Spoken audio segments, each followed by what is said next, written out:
Bakhmut? You can agree or disagree, but in my opinion it is Bakhmut that will be the city that will deplete the Russian occupation forces' supply of artillery ammunition. The Russian invaders are so desperately trying to occupy this city that it seems that the entire barrage of fire is there.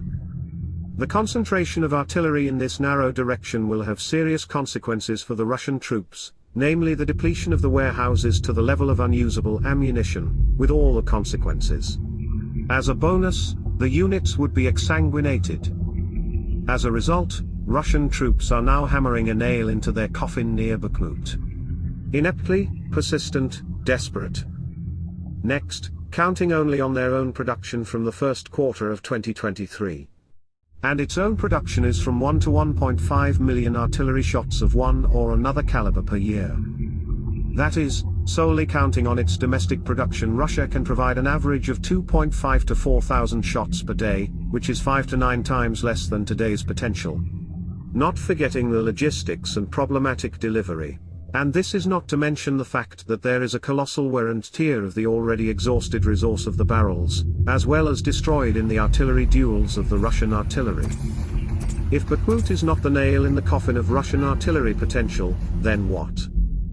I was asked in November whether the fighting would cease in winter, to which I replied no.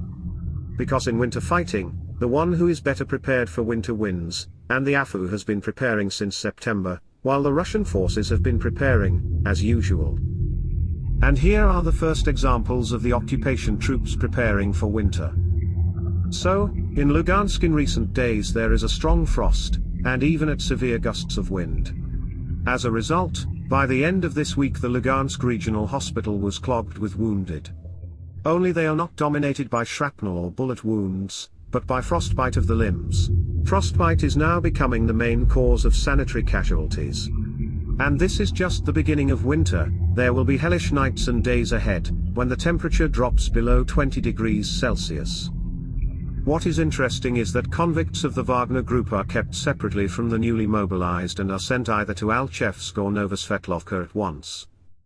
In most cases, frostbitten limbs are simply amputated, because it is impossible to provide professional treatment at the Luhansk Regional Hospital. The winter will be cold, not all of them will return to their warm homes. Or rather, few will return, at least on their own 2 feet.